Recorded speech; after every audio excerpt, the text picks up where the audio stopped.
Now, half-term fast approaching. Lots of us might be thinking about what we can do for a day out, and a trip to the zoo often tops the list. Yes, new BBC research has found that although they're still a popular choice, rising costs mean some zoos are struggling to keep their gates open. Our reporter Joanna Carr has more. What's so complicated about this place?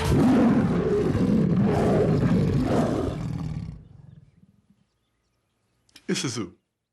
The Hollywood film We Bought a Zoo, based on Benjamin Mee's story of how he turned a rundown wildlife park into a success.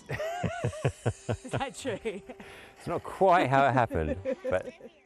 But eventually the financial pressures became too great and he donated his Devon Zoo to a charity, staying on as a trustee. It's monumentally expensive to run a zoo, yeah.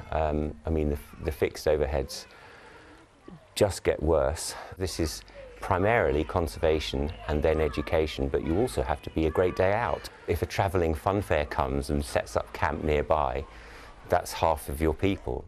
BBC research shows that in the last 3 years, 40% of the 129 zoos accredited by the British Association of Zoos and Aquariums have publicly raised concerns about their finances. We're still seeing quite high visitor levels. It's just that where a family might have visited 2 or 3 zoos in a year, maybe they're only visiting one, they might, be cutting back at the gift shop, at the secondary spend level. Many businesses have had to cut costs to cope with the fallout of COVID, minimum wage increases and national insurance hikes.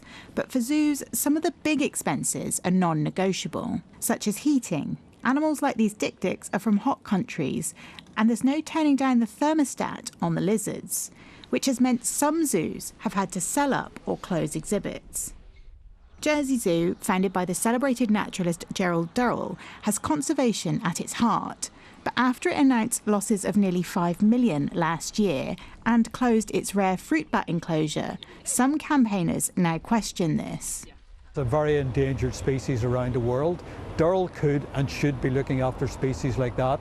Instead, they've avoided their responsibilities to that species. So that's just one of the signs of things that have gone terribly badly wrong.